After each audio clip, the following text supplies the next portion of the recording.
اللہ اللہ اللہ اللہ اللہ اللہ اللہ۔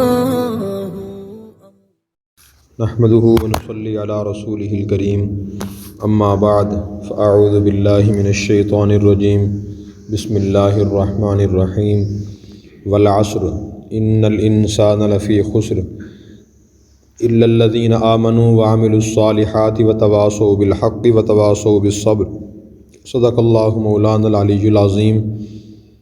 اللہ تعالیٰ نے ارشاد فرمایا، زمانے کی قسم، یقیناً تمام انسان خسارے اور نقصان میں ہیں مگر جو لوگ ایمان لائیں اور نیک عمل کریں اور آپس میں ایک دوسرے کو حق کی وصیت کرتے رہیں اور صبر کی وصیت کرتے رہیں تو یہ لوگ خسارے اور نقصان میں مبتلا نہیں ہوں گے۔ یہ سورہ عصر ہے اور یہ قرآن کریم کا خلاصہ ہے۔ چھوٹی سی صورت ہے، آج خیال آیا کہ اسی کی تفسیر بیان کی جائے۔ قرآن کریم کی تفسیر اور اس کی تشریح اور اس کا مطلب اور اس کا مفہوم ہر مسلمان کو سمجھنے کی کوشش کرنی چاہیے۔ قرآن کریم اللہ نے کتاب ہدایت بنا کر بھیجی ہے، مسلمان اس سے رہنمائی حاصل کریں، ہدایت حاصل کریں، راستہ پوچھیں۔ امام شافعی رحمۃ اللہ علیہ نے سورہ عصر کے بارے میں فرمایا، اگر بالفرض اللہ تبارک و تعالیٰ قرآن کریم نازل نہ فرماتے، صرف سورہ عصر نازل فرما دیتے تو یہ بھی ہدایت کے لیے کافی تھی۔ اور صحابہ کرام کا معمول تھا، جب آپس میں ملتے تھے تو ملتے ہوئے سلام کرنے کے بعد ایک دوسرے کو سورہ عصر سنایا کرتے تھے تاکہ قرآن کریم کا خلاصہ ان کے سامنے آ جائے۔ اب اس کی تفسیر عرض کرتے ہیں۔ اللہ تعالیٰ نے فرمایا والعصر، قسم ہے زمانے کی۔ تو اللہ تعالیٰ نے قرآن کریم میں کئی قسمیں اٹھائی ہیں۔ سب سے پہلی قسم سورہ نساء میں ہے، فلا وربک لا یؤمنون، اور سب سے آخری قسم اللہ تعالیٰ کی طرف سے قرآن کریم میں سورہ عصر میں ہے۔ قسم اٹھانے کا مقصد یہ ہوتا ہے کہ سننے والوں کو کہنے والے کی بات پر یقین آ جائے۔ اللہ کی ذات پر تو سارے مسلمانوں کو یقین ہے کہ اللہ تعالیٰ سچے ہیں۔ اللہ نے خود فرمایا من اصدق من اللہ قیلا، اللہ سے زیادہ سچا کون ہو سکتا ہے؟ کوئی نہیں ہو سکتا۔ اللہ نے پھر بھی مزید تاکید کے لیے تو قسم اٹھائی کہ زمانے کی قسم۔ دوسرا معنی بعض مفسرین نے کیا ہے والعصر کا معنی عصر کے وقت کی قسم، اور پہلے ترجمے کے لحاظ سے کہ پورے زمانے کی قسم، جب سے دنیا بنی ہے، سورج چاند دن رات بنے ہیں، اس وقت سے قیامت تک سارا زمانہ ہی زمانہ ہے، اس کی قسم۔ اللہ فرما رہے ہیں ان الانسان لفی خسر، بے شک تمام انسان خسارے اور نقصان میں ہیں، سارے انسان۔ پھر اس کے بعد فرمایا کہ چار قسم کے لوگ ایسے ہیں جو نقصان خسارے میں مبتلا نہیں ہوں گے۔ وہ چار کام کرنے والے لوگ ہیں۔ نمبر ایک، الا الذین آمنوا، جو لوگ ایمان لائیں گے۔ ایمان لانے کیا مطلب ہے؟ ایمان لانے کے دو درجے ہیں اور اس کے دو مطلب ہیں۔ ایک تو ایمان لانا زبان سے ہوتا ہے کہ آدمی زبان سے کہے کہ میں اللہ پر ایمان لایا، اللہ کے فرشتوں پر ایمان لایا، اللہ کے پیغمبروں پر ایمان لایا، اللہ کی کتابوں پر ایمان لایا میں، اور اسی طرح میں تقدیر پر ایمان لاتا ہوں، مرنے کے بعد زندہ ہونے پر، قیامت پر، جنت پر، جہنم پر ایمان لاتا ہوں۔ ایک تو یہ زبان سے ایمان کہنا ہے میں ایمان لایا، صفت ایمان مفصل آپ پڑھتے ہیں آمنت باللہ وملائکتہ وکتبہ ورسلہ والیوم الآخر والقدر خیرہ وشرہ من اللہ تعالی والبعث بعد الموت۔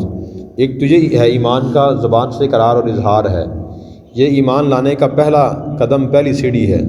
جو آدمی زبان سے ایمان کا اقرار کرتا ہے تو اسے ہم مسلمان سمجھیں گے، دنیاوی لحاظ سے اس پہ سارے احکام مسلمانوں میں لاگو ہوں گے۔ ایسی مرد ہو، ایسا عورت ہو جو زبان سے ایمان کا اظہار کرتا ہے تو اسے ہم مسلمان سمجھیں گے۔ اس کے ساتھ نکاح کرنا جائز ہوگا، اس پر نماز فرض ہوگی، اگر اس کے پاس زیادہ پیسے ہیں، صاحب نصاب ہے تو اس پر زکوٰۃ بھی فرض ہو جائے گی، رمضان کے روزے فرض ہوں گے، صاحب استطاعت ہے تو بیت اللہ کا حج بھی فرض ہو جائے گا، اور کچھ چیزیں اس کے لیے حلال کچھ حرام ہوں گی۔ اور اسی طرح اگر وہ فوت ہو جائے اس کی نماز جنازہ ادا کی جائے گی، اسے مسلمانوں کے قبرستان میں دفن کیا جائے گا۔ یہ ظاہری اسلام والے احکام ہیں، یہ اس پر لاگو ہوں گے، اسے ہم مسلمان سمجھیں گے۔ اس کے بارے میں پھر شک کرنا جائز نہیں کہ معلوم نہیں کہ دل سے مسلمان بھی ہے یا نہیں، زبان سے تو کلمہ پڑھتا ہے یہ آدمی، دل سے مسلمان ہے یا نہیں، اس کے بارے میں شک کرنا جائز نہیں۔ یہ ایمان کا پہلا درجہ ہے، اور اس کے دل میں کیا ہے وہ اللہ جانتے ہیں۔ ہمیں حکم ہے کہ ہم اس سے مسلمان سمجھیں، اس کے ظاہری کاموں کو دیکھ کر فیصلہ کریں، دل کی باتوں تک، دل کے خیالات تک ہم نہیں پہنچ سکتے، ہماری رسائی نہیں ہے وہاں تک، تو اس کا معاملہ اللہ کے سپرد ہے۔ نبی کریم صلی اللہ علیہ وسلم نے بھی بات ارشاد فرمائی، آپ نے یہ ارشاد فرمایا، من صلی صلاتنا واستقبل قبلتنا واکل ذبیحتنا فذلک المسلم لہ ذمۃ اللہ و ذمۃ رسولی، کہ جو شخص ہمارے جیسی نماز پڑھتا ہے اور ہمارے قبلہ مانتا ہے اور ہمارے ذبح کے جانور کو حلال سمجھتا ہے تو یہ مسلمان ہے، تو اللہ رسول کی ذمہ داری میں ہے یہ۔ حضرت اسامہ بن زید رضی اللہ عنہ ایک مرتبہ جہاد میں تھے، دوران جہاد ایک کافر نے ان کو مارنا چاہا تو وہ کافر تو نہ قتل کر سکا، شہید کر سکا۔ حضرت اسامہ جب اس کو قتل کرنے لگے تو اس نے کلمہ پڑھ لیا، اشہدو ان لا الہ الا اللہ و اشہدو ان محمدًا عبدہ و رسولہ۔ تو اسامہ رضی اللہ عنہ کے دل میں خیال یہ آیا کہ اس نے جان بچانے کے لیے کلمہ پڑھا ہے، ابھی 2 منٹ پہلے تو مجھے مارنے کی پوری کوشش کر رہا تھا غیر مسلم، تب جب میں اس کو مارنے لگا ہوں اور میرے قبضے میں آیا تو ابھی کس نے کلمہ پڑھ لیا۔ اسامہ رضی اللہ عنہ پھر بھی اسے قتل کر دیا۔ قتل کرنے کے بعد دل میں خدشہ شبہ باقی رہا، معلوم نہیں میں نے یہ کام صحیح کیا یا غلط کیا، اس نے کلمہ تو پڑھ لیا تھا، شاید وہ مسلمان ہو گیا ہو، شاید اس نے ڈر کے کلمہ پڑھا ہو، شاید اخلاص سے کلمہ پڑھا ہو۔ تو واپسی پہ انہوں نے حضور صلی اللہ علیہ وسلم سے اس واقعے کا ذکر کیا، تو آپ صلی اللہ علیہ وسلم نے حضرت اسامہ رضی اللہ عنہ سے فرمایا، قیامت کے دن جب آپ سے مطالبہ ہوگا کہ تم نے اسے کیوں قتل کیا تھا ایک مسلمان کو، تم کیا جواب دو گے؟ تو اسامہ رضی اللہ عنہ نے جواب دیا کہ یا رسول اللہ، انہوں نے تو اس نے اپنی جان بچانے کا کلمہ پڑھا تھا، اخلاص سے نیت سے کلمہ نہیں پڑھا۔ تو آپ نے فرمایا کہ نہیں، کیا تم نے اس کو دل چیر کے دیکھا تھا کہ اس نے اللہ کی رضا کے لیے کلمہ نہیں پڑھا، جان بچانے کا کلمہ پڑھا تھا؟ تو آپ نے اسامہ رضی اللہ عنہ کی یہ بات قبول نہیں فرمائی، بلکہ ان کو یہی فرمایا کہ آپ نے یہ صحیح نہیں کیا۔ تو جو آدمی بظاہر کلمہ پڑھتا ہے، ایمان کا اقرار کرتا ہے، اسے ہم مسلمان سمجھیں گے، یہ ایمان کا پہلا مرحلہ ہے۔ دوسرا مرحلہ ایمان کا یہ ہے کہ آدمی ایمان والے کام بھی کرے، اور جو باتیں وہ زبان سے ایمان کی ظاہر کرتا ہے ان باتوں کا دل میں اس کی یقین بھی ہو۔ مثلاً وہ کہتا ہے آمنت باللہ، میں اللہ پر ایمان لایا کہ اللہ کی ذات موجود ہے، وحدہ لا شریک ہے۔ اگر اس کے اعمال و اخلاق، اس کا قول و فعل، اس کی باتیں، اس کے کام اس بات کے مطابق ہیں اور اسے ظاہر کرتے ہیں کہ یہ گناہوں سے بچتا ہے، جھوٹ نہیں بولتا، گناہ نہیں کرتا، اللہ کے مقرر کیے فرائض کو ادا کرتا ہے، گناہوں سے بچتا ہے، پھر تو واقعی اس کے اعمال گواہی دے رہے ہیں کہ واقعی اس بات کا اسے دل سے یقین ہے کہ اللہ کی ذات موجود ہے اور مجھے دیکھ رہی ہے۔ گناہوں سے بچتا ہے، اس کا مطلب اسے اس کے جنت اور جہنم پہ یقین ہے۔ فرائض کو ادا کرتا ہے، اس کا مطلب بھی یہ ہے کہ اس کا جنت اور جہنم پر یقین ہے کہ میں نیک اعمال کروں گا تو جنت میں جاؤں گا، اور اگر میں گناہ کروں گا تو جہنم میں جاؤں گا، جہنم بھی یقینی چیز ہے۔ اور مرنے کے بعد زندہ ہونے پر بھی اس کے یقین ہے اگر اس کے اعمال و اخلاق اچھے ہیں۔ اگر ایک آدمی زبان سے تو کہتا ہے کہ میں سب سے بڑا مسلمان ہوں، میرا اللہ کی ذات پر یقین ہے، نبی کی ذات پر یقین ہے، قرآن اللہ کی سچی کتاب ہے، قیامت آئے گی، قبر میں انسان جائے گا، وہاں اپنے اعمال کا حساب دے گا، اور اگر گناہ کیے تو فرشتے وہاں اسے ماریں گے، فرشتے روح قبض سختی سے کریں گناہ گار کی، وہ ساری باتیں زبان سے کرتا ہے لیکن کام اس کے الٹ کرتا ہے۔ کس سے معاملہ کرتا ہے تو جھوٹ بولتا ہے، لوگوں کا دل دکھاتا ہے، دھوکہ دیتا ہے، فراڈ کرتا ہے، زیادتی کرتا ہے لوگوں پر۔ تو اب اس کی اعمال و اخلاق کیا بتا رہے ہیں کہ صرف زبان سے یہ ایمان اور اسلام کا اظہار کر رہا ہے، یہ دل سے مسلمان نہیں ہے۔ ہم اسے نہیں کہیں گے لیکن لگتا ایسے ہے اس کی باتوں سے، اس کے کاموں سے۔ اللہ تعالیٰ کے نے اس لیے ارشاد فرمایا سورہ حجرات میں، کچھ دیہاتی نئے مسلمان ہوئے تو انہوں نے آ کے حضور صلی اللہ علیہ وسلم کے سامنے احسان جتلایا، اے محمد دیکھو ہم آپ پر بغیر جنگ اور جہاد کے ایمان لے آئے، آپ نے اور قبائل کے خلاف جنگ کی، جہاد کیا، وہ لوگ پھر ایمان لے کر آئے، لیکن ہم سے تم نے کوئی جنگ نہیں کی، جہاد نہیں کیا، ہم بغیر جنگ اور جہاد کے ایمان لے آئے، یہ ہمارا احسان ہے۔ تو اللہ تعالیٰ نے قرآن کریم کی آیت نازل فرمایا کہ یمنون علیک ان اسلموا قل لا تمنوا علی اسلامکم، ایسے فرمایا کہ دیہاتی کہتے ہیں کہ ہم آپ پر احسان جتاتے ہیں کہ ایمان لے آئے، تو بل اللہ یمن علیکم، کہ تم نے اللہ پہ احسان نہیں کیا، اسلام پر احسان نہیں کیا، اللہ نے تم پر احسان کیا کہ تمہیں ایمان کی دولت عطا فرمائی۔ اور اسی طرح پھر اللہ تعالیٰ نے فرمایا قالت الاعراب آمنا قل لم تؤمنوا ولکن قولوا اسلمنا، دیہاتی کہتے ہیں کہ ہم ایمان لے آئے، تم یہ نہ کہو ایمان لے آئے، تم یہ کہو اسلام لے آئے۔ جو آدمی ظاہری کام کرتا ہے اسلام والے تو وہ مسلمان ہوتا ہے، اور جس کے دل میں ایمان کی، اسلام کی باتوں کا یقین پیدا ہو جاتا ہے، جیسے آگ کے جلانے کا یقین ہے، پانی کے ڈبونے کا یقین ہے، بجلی سے کرنٹ لگانے کا ہمیں یقین ہے، جس کے دل میں اس طرح یقین پیدا ہو جائے اللہ کا، اللہ کے رسول کا، جنت کا، جہنم کا، قیامت کا، مرنے کے بعد زندہ ہونے کا اور جزا و سزا کا یقین پیدا ہو جائے تو وہ صحیح معنی مومن ہوتا ہے۔ تو اس لیے آپ صلی اللہ علیہ وسلم نے اپنی حدیث مبارکہ میں وہ کام بیان فرمائے ہیں جن سے ایمان بڑھتا ہے اور جن سے ایمان گھٹتا ہے۔ جب ایک مسلمان ایمان والے کام کرتا ہے دل میں یقین پیدا کر کے، پھر اس کا ایمان بڑھتا رہتا ہے۔ آپ صلی اللہ علیہ وسلم نے ارشاد فرمایا اذا سرت کا حسنتک وساعت کا سیئتک فانت مؤمن، جب تمہیں نیک کام کرنے میں خوشی ہو کہ الحمدللہ میں نے نماز پڑھ لی مجھے خوشی ہے، قرآن کریم کی تلاوت کی مجھے خوشی ہے، میں نے تسبیح کی مجھے خوشی ہے، میں نے سچ بولا مجھے خوشی ہے، میں نے فلاں نیک کام کیے مجھے خوشی ہوئی ہے اس سے، تو جب نیک کام کرنے میں خوشی ہو تو آپ نے فرمایا کہ تمہارے مومن ہونے کی علامت ہے۔ وساعت کا سیئت، اور جب گناہ کرنے کے بعد کسی مسلمان کو پریشانی ہو، غم ہو، بے چینی ہو کہ میں نے یہ گناہ کام کیوں کیا، جھوٹ کیوں بولا، نماز کیوں چھوٹ گئی مجھ سے، تو یہ بھی اس کے مومن ہونے کی علامت ہے۔ تو یہ ایمان کی علامت دیکھیں۔ اسی طرح آپ نے ارشاد فرمایا کہ من اعطى للہ ومنع للہ، جس شخص نے اللہ کے لیے کسی کو چیز دی، اللہ کسی کو چیز دینے سے رکا، ومن حب للہ، جس نے کسی سے محبت اللہ کے لیے کی، وابغض للہ، کس سے نفرت اللہ کے لیے کی، فقد استکمل الایمان، اس کا ایمان مکمل ہو گیا۔ تو اخلاص سے، نیت سے بھی آدمی کا ایمان مکمل ہوتا ہے۔ اسی طرح نماز پڑھنے سے، روزہ رکھنے سے، اپنے اعمال و اخلاق کو درست کرنے، سچ بولنے سے، کسی کی مدد، خیر خواہی، ہمدردی کرنے سے، ان چیزوں سے ایمان بڑھتا ہے آدمی کا۔ جیسے جسمانی طاقت ہماری بڑھتی رہتی ہے نا، اچھی خوراک کھائیں، اچھی چیزیں کھائیں، جسم میں طاقت قوت آتی رہتی ہے۔ اگر انسان خوراک نہ کھائے یا بہت کم کھائے یا غلط چیزیں کھانا شروع کر دے تو صحت خراب ہو جاتی ہے۔ یہی ایمان کی علامت ہے اور صورتحال ہے۔ جب ایک مسلمان اچھے کام کرتا ہے اس کا ایمان بڑھتا رہتا ہے، اور جب اچھے کام نہیں کرتا، گناہ کرتا ہے، تو اس کا ایمان کمزور ہو جاتا ہے، جس سے ہمارا جسم کمزور ہو جاتا ہے۔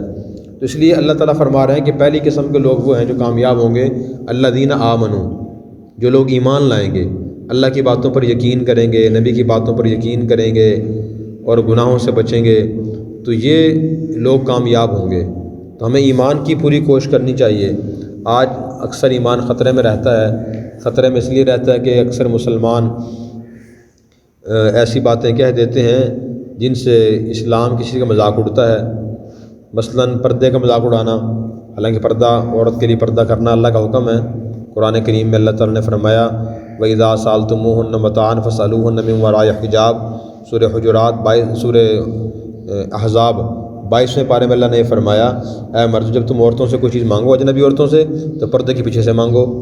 اسی طرح اللہ تعالیٰ نے اس صورت میں یہ ارشاد فرمایا یا ایھا النبی قل لازواجک وبناتک ونساء المؤمنین یدنین علیہن من جلابیبہن، اے نبی آپ اپنی بیویوں سے اور اپنی بیٹیوں سے اور مسلمانوں کی بیوی عورتوں سے فرما دیجئے کہ اپنی چادریں چہروں پر لٹکا لیا کریں۔ جیسے عورت گھونگھٹ کرتی ہے اور چہرہ چھپاتی ہے اجنبی مرد سے تو یہ اللہ کا حکم ہے۔ کوئی عورت خدا نہ خواص اس کا مذاق اڑاتی ہے کہ یہ پردہ کہاں سے آ گیا، میں تو نہیں مانتی اس کو معاذ اللہ، تو قرآن کریم کی آیت کا انکار کر دیتی ہے، اس کا ایمان خطرے میں پڑ جاتا ہے۔ اسی طرح تو ایک چیز یہ ہوئی کہ آدمی کسی دینی چیز کا، قرآن کے حکم کا، نبی کے حکم کا انکار کر دے، اس سے بھی ایمان خطرے میں پڑ جاتا ہے اور بعض دفعہ آدمی ایمان سے نکل جاتا ہے۔ اسی طرح کسی دینی چیز کا مذاق اڑانا اس کا ہنسی مذاق میں یا حقیقت میں، یہ بھی ایمان خطرے میں ڈال دیتا ہے۔ جس میں نے پردے کی مثال دی ہے کہ آدمی انکار کرے یا مذاق اڑائے کہ مجھے پردہ کردہ اچھا نہیں لگتا، کوئی عورت کہے یا کوئی آدمی کہے کہ مجھے خدا نخواستہ نماز پڑھنا اچھی نہیں لگتی، یا کوئی رمضان کے روزے کو برا کہے، کسی بھی دینی کام کا مذاق اڑائے تو اس کا ایمان بھی خطرے میں پڑ جاتا ہے۔ ہمارے ہاں ایسے کچھ جملے مشہور ہیں جو کفریہ ہیں اور جن سے آدمی ایمان سے نکل جاتا ہے۔ مثلاً بعض لوگ کہہ دیتے ہیں کہ جی روزے نماز بخشوانے گئے تھے اور روزے گلے پڑ گئے معاذ اللہ، یہ کفریہ بات ہے اور اس میں روزے کی توہین ہے۔ بعض کہہ دیتے ہیں کہ جی چور کی داڑھی میں تنکا، اس میں داڑھی کی توہین ہے کہ چور کی داڑھی ہوتی ہے اس میں تنکا ہوتا ہے، یہ بھی اس میں داڑھی کی توہین ہے۔ اللہ کے سارے انبیاء کی داڑھی تھی، صحابہ کرام کی، اولیاء کرام کی، سب کی داڑھیاں تھیں، تو اس لیے ان چیزوں سے ایمان خطرے میں پڑ جاتا ہے۔ تو ایک مسلمان کو ضرورت ہے کہ وہ دین کا علم حاصل کرے اور اسے پتہ ہو کہ اللہ رسول کی باتیں، ان کی تعلیمات، ان کے احکام کیا ہیں، تاکہ وہ ان کو سمجھ کے عمل کرے، اس کا ایمان بڑھتا رہے۔ جیسے ایک درخت ہوتا ہے وہ تر و تازہ ہو، اس پہ پتے لگتے ہیں، پھل لگتے ہیں، پھول لگتے ہیں، شاخیں اس کی بڑھتی رہتی ہیں، پھیلتی رہتی ہیں۔ اگر وہ درخت اندر سے خشک ہو جائے تو نہ اس پہ کوئی پتے لگتے ہیں، نہ شاخیں لگتی ہیں، نہ پھل پھول لگتے ہیں۔ یہی مثال مسلمان کے، جب مسلمان کے دل میں واقعی ایمان ہوتا ہے تو پھر وہ ایمان والے کام کرتا ہے، گناہوں سے بچتا ہے۔ جب اندر سے ایمان ختم ہو جائے، خشک ہو جائے تو پھر وہ ایمان والے کام نہیں کرتا۔ تو پہلی کامیابی کی شرط یہ ہے کہ آدمی کو ایمان والا ہونا چاہیے، الا الذین آمنوا، جو لوگ ایمان لائیں گے۔ دوسری شرط کیا ہے؟ وعملوا الصالحات، جو لوگ نیک اعمال کریں گے۔ نیک اعمال کون سے؟ جو اللہ رسول نے بتائے ہیں، دین کے فرائض ہیں، واجبات ہیں، سنت کام ہیں۔ اپنے اخلاق کو درست کرنا یہ بھی نیک عمل ہے۔ دین کو سمجھنے کی کوشش کرنا، دین کا علم حاصل کرنا یہ بھی اچھا عمل ہے۔ کس سے خیر خواہی کرنا، اچھا مشورہ دے دینا، یہ بھی اچھا عمل، یہ اچھے اعمال ہیں۔ جو لوگ یہ کام کریں گے وہ کامیاب ہوں گے، وہ نقصان میں مبتلا نہیں ہوں گے۔ اور تیسری بات فرمائی وتواصوا بالحق، ایک دوسرے کو جو حق کی تلقین کریں گے، حق کی وصیت کریں گے۔ حق کیا ہے؟ حق کی باتیں بہت سی ہیں، سچی باتوں کی، اچھی باتوں کی، دین کی باتوں کی دوسروں کو تلقین کرنا، ان کو بتانا۔ کسی کو یہ کہنا کہ آپ نماز پڑھا کریں، قرآن کریم کی تلاوت کر لیا کریں، دین کا علم حاصل کریں، آپ دین کا بیان سن لیا کریں، آپ سچ بولا کریں، جھوٹ نہ بولا کریں، لوگوں کا دل نہ دکھایا کریں، لوگوں کا دل خوش کرنے کی کوشش کیا کریں، لوگوں کی خدمت کریں، کسی کو نقصان نہ پہنچائیں، فائدہ پہنچایا کریں، سچائی دیانتداری سے کام کیا کریں، اپنی ذمہ داریاں پوری کیا کریں۔ تو یہ ہے حق کی تلقین، یہ بھی ہمیں کرنی چاہیے، اس لیے کہ دنیا میں اچھائی برائی کہنے سننے سے پھیلتی ہے۔ جو لوگ برائی میں مبتلا ہیں، جس نے ان کو برائی کی ترغیب دی ہے کہ آپ یہ گناہ کیا کریں، وہ آدمی برائی کرنے لگ گیا۔ اور جو لوگ اچھے اعمال کر رہے ہیں، جس نے ان کو اچھائی کی تلقین کی ہے، جتنے بھی مرد عورت نماز پڑھتے ہیں وہ سوچیں ان کے اساتذہ نے، ان کے والدین نمازی بنایا ہے، بچپن میں ان کو بار بار کہا ہے کہ آپ نماز پڑھا کریں، نماز پڑھا کریں، تلاوت کیا کریں۔ اس کہنے سننے سے وہ نمازی بن گئے، قرآن پڑھنے والے بن گئے۔ اس لیے ہمیں لوگوں کو اچھائی کی تلقین کرنی چاہیے۔ ماں باپ اولاد کو اچھائی کی تلقین کریں، بہن بھائی آپس میں اچھائی کی تلقین کریں، دوست اور سہیلیاں آپس میں اچھائی کی تلقین کریں۔ آج بہت سے اچھی بات کہتے نہیں، اور ایک بڑا مسئلہ یہ ہے کہ جو کہتے ہیں وہ اچھے طریقے سے نہیں کہتے، وہ غلط طریقے سے کہتے ہیں، ڈانٹ کر، تانا دے کر، دل دکھا کر، یہ بھی غلط طریقہ ہے۔ قرآن کریم میں اللہ تعالیٰ نے ارشاد فرمایا ادعو الی سبیل ربک بالحکمہ والموعظۃ الحسنہ وجادلہم باللتی ہی احسن، کہ اپنے رب کی طرف بلاؤ حکمت سے، اپنے رب کے راستے کی طرف بلاؤ حکمت سے اور اچھی نصیحت سے۔ تو اچھی نصیحت کریں نرم الفاظ سے، مہذب طریقے سے، جس سے کسی کی دل آزاری نہ ہو، طعن و تشنیع نہ ہو، کسی کا دل نہ دکھے۔ اس طرح نصیحت کی جائے تو یہ انبیاء کا طریقہ ہے اور اس سے پھر فائدہ ہوتا ہے۔ اب بہت سے والدین اپنی اولاد کو نیکی کی تلقین کرتے ہی نہیں، اور بعض کرتے ہیں ہر وقت ڈانٹتے ہی رہتے ہیں، مائیں ڈانٹتی رہتی ہیں۔ خصوصاً ہمارے معاشرے میں ماشاءاللہ مردوں زیادہ عورتیں دیندار ہیں، تو جب گھر میں اولاد نماز نہیں پڑھتی تو بعض دفعہ ماں اپنی اولاد کو بہت سخت الفاظ کہہ دیتی ہے، مثلاً یہ کہتی ہے کہ تم سے تو کتا ہی اچھا ہے کہ تم نماز نہیں پڑھتے، تم سے کتے سے ہی بدتر ہو۔ یہ بھی بڑی غلط بات ہے۔ تو اچھی بات کی تلقین، اچھے کام کی تلقین اچھے الفاظ سے کرنی چاہیے، یہ انبیاء کا طریقہ نہیں ہے۔ بعض لوگ یہ کہتے ہیں اولاد کو کہ جو نماز نہیں پڑھتا اس کے رزق حرام ہو جاتا ہے، روٹی اس کی حرام ہو جاتی ہے، یہ بھی غلط بات ہے۔ رزق تو پاکیزہ چیز ہے، وہ حرام تو نہیں ہوتی۔ تو اس کا صحیح طریقہ کیا ہے کہ نماز کے بارے میں جو نبی پاک صلی اللہ علیہ وسلم کی حدیث ہیں، اللہ تعالیٰ کی آیات ہیں، وہ اولاد کو سنائی جائیں۔ مثلاً یہ کہا جائے کہ یہ حدیث میں آتا ہے نماز پڑھنے سے دل میں سکون پیدا ہوتا ہے، رزق میں برکت ہوتی ہے، اللہ تعالیٰ خوش ہوتے ہیں۔ اب یہ باتیں کہنی چاہیے۔ جو پہلی باتیں کہی ہیں کہ روزی حرام ہو جاتی ہے، انسان کتے سے بدتر ہو جاتا ہے، تو یہ باتیں درست نہیں ہیں۔ تو اچھی باتوں، اچھے کاموں کی تلقین اچھے الفاظ سے اور اچھے انداز سے کرنا ضروری ہے، یہ ہے وتواصوا بالحق۔ اسی طرح چوتھا کام فرمایا وتواصوا بالصبر، جو لوگ آپس میں اسے کو صبر کی تلقین کریں گے وہ کامیاب ہوں گے۔ صبر کی تلقین بہت زیادہ ضروری ہے، کیونکہ اس زندگی میں، دنیا میں ہر شخص کو، مرد کو، عورت کو پریشانیاں، تکالیف، ناگواریاں اور ٹینشنیں اپنے ملنے والوں کی طرف سے انہیں مختلف پریشانیاں، تکالیف پہنچتی رہتی ہیں۔ تو صبر کی تلقین کرنی چاہیے کہ آپ صبر کریں۔ خصوصاً میں عورتوں سے کہوں گا کہ وہ اپنی اولاد کو صبر کی تلقین کریں، وہ مقابلے کی تلقین نہ کریں، لڑائی جھگڑے کی تلقین نہ کریں۔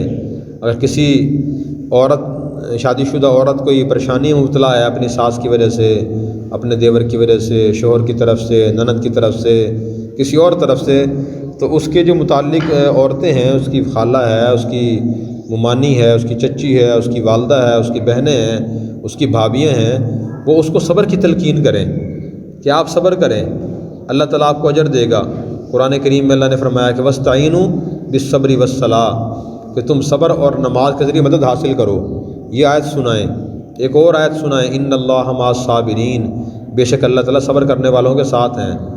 اور اسی طرح ایک اور حدیث میں ہے، آپ صلی اللہ علیہ وسلم نے ارشاد فرمایا جب اللہ تعالیٰ قیامت کے دن صبر کرنے والوں کو ان کے صبر کا ثواب عطا فرمائیں گے تو اتنا زیادہ ثواب ہوگا کہ وہ صبر کرنے والے یہ تمنا کریں گے کاش دنیا میں ہمارے جسم کینچیوں سے کاٹ دیے جاتے اور ہم زیادہ سے زیادہ صبر کرتے اور اللہ ہمیں زیادہ سے زیادہ اجر عطا فرماتے۔ تو صبر کی تلقین کریں، یہ جو لوگ صبر کی تلقین کریں گے وہ کامیاب ہوں گے۔ ہمارے یہاں ہوتا کیا ہے، بہت اکثر ہوتا یہ ہے کہ آدمی دوسرے کو صبر کی تلقین نہیں کرتا، بے صبری کی تلقین کرتا ہے۔ ایک آدمی آ کر کہتا ہے کہ جی میرے دوست نے، میرے بھائی نے، رشتہ دار نے یہ زیادتی کی ہے، وہ میرے پیسے نہیں دیتا، قرض لیے تھے، اچھا مجھے فلاں نے یہ بات کہہ دی ہے۔ تو سننے والا مرد بھی کہتا ہے، عورت بھی کہتی ہے، پھر آپ خاموش کیوں بیٹھے ہو؟ آپ نے کچھ سنایا نہیں اس کو، آپ نے اس کو ایک کی دو سنائی ہوتی۔ اگر میں وہاں ہوتی، میں وہاں ہوتا، ایسا مزہ چکھاتا اس کو میں کہ اس کی نسلیں یاد رکھتی۔ یہ اسی طرح بہت سی مائیں، بہنیں تلقین کرتی ہیں اپنی شادی شدہ بہن کو کہ جی آپ نے شوہر کے نیچے نہیں لگنا، بالکل آپ نے اس کو ڈھیل نہیں دینی۔ ساس اگر آپ کو ایک بات کہے اس کی 5-6 سنایا کریں۔ یہ شرافت کا زمانہ نہیں ہے کہ آدمی خاموش بیٹھا رہے تو لوگ اس کو اور پریشان کرتے ہیں۔ آپ نے شرافت کا مظاہرہ نہیں کرنا، آپ نے سبق سکھانا ہے ان کو۔ تو اس کا نتیجہ یہ ہوتا ہے کہ لڑائی بڑھتی رہتی ہے، ایک طرف سے کہنے والی ایک بات کہتی ہے تو سامنے سے کہنے والی 2 باتیں کہتی ہے، پھر پہلے والا 4 کہتا ہے، دوسرا 8 کہتا ہے، لڑائی بڑھتی رہتی ہے۔ تو اللہ رسول نے ہمیں صبر کی تلقین کی ہے کہ مسئلے کو حل کرنے کی کوشش کریں، لیکن صبر کریں، لڑائی بے صبری کا مظاہرہ نہ کریں۔ اس لیے آج معاشرے میں جو لڑائیاں پھیلتی ہیں اس کی ایک بڑی وجہ یہ ہے کہ ہم دوسروں کو بے صبری کی تلقین کر رہے ہوتے ہیں، بدلہ لینے کی تلقین کر رہے ہوتے ہیں، صبر کی اور برداشت کرنے کی تلقین نہیں کرتے، جبکہ قرآن کریم اور حدیث بھرا پڑا ہے ان چیزوں سے۔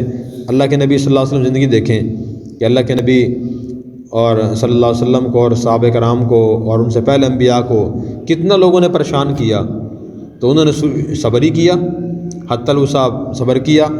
نبی کریم صلی اللہ علیہ وسلم مکہ میں تھے تو وہاں آپ کی برادری کے لوگ اکثر غیر مسلم تھے، انہوں نے بہت پریشان کیا آپ کو، صحابہ کرام کو مارا آپ نے اور صحابہ کرام نے صبر کیا۔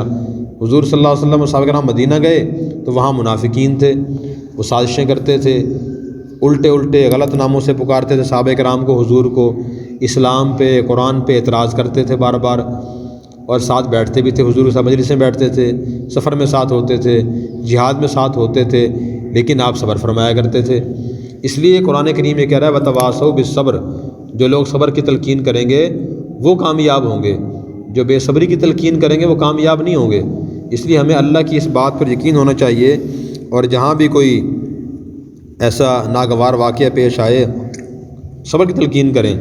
جیسے دو بھائیوں میں لڑائی، بچوں میں لڑائی ہو جاتی ہے تو والدین وہاں صبر کی تلقین کرتے ہیں، والد والدہ بچوں سے کہتے ہیں کوئی نہیں، آپ کا بڑا بھائی تھا اس نے تھپڑ لگا دیا، کوئی نہیں، خیر ہے، کچھ نہیں ہوتا، یا آپ کا چھوٹا بھائی تھا اس سے غلطی ہو گئی ہے، بھائیوں سے ہو جاتی ہے، آپ برداشت کریں۔ جیسے ہم گھر کے اندر ایک دوسرے کو صبر کی تلقین کرتے ہیں، جب باہر کسی کی طرف سے کوئی تکلیف پریشانی پیش آئے تو وہاں بھی ہمیں صبر کی تلقین کرنی چاہیے، اور یہ کہنا چاہیے کہ آپ صبر کریں۔ آپ کو جب فلاں آدمی غلط باتیں کہیں آپ خاموش ہو جایا کریں۔ نبی کریم صلی اللہ علیہ وسلم نے اس لیے ارشاد فرمایا کہ جو اللہ پر آخر دن پر ایمان رکھتا ہو وہ اچھی بات کہے یا خاموش رہے، وہ اچھی بات کہے یا خاموش رہے۔ اسی طرح آپ نے یہ بھی ارشاد فرمایا کہ جو شخص جس شخص کو غصہ آئے چاہے کہ وہ خاموشی اختیار کرے، غصے میں نہ بولے، اس لیے غصے میں بولے گا بے صبری ہوگی، اور بے صبری میں غلط باتیں زبان سے نکالے گا، لڑائی بڑھ جائے گی۔ خاص طور پہ خواتین کو صبر کرنے کی بہت زیادہ ضرورت ہے، تو اس لیے صبر کی تلقین کرنا بھی ضروری ہے۔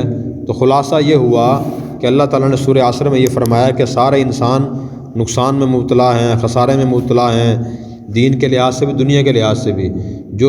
جو مرد عورتیں 4 کام کریں گے تو وہ خسارے نقصان سے بچ جائیں گے۔ نمبر 1 ایمان لائیں گے۔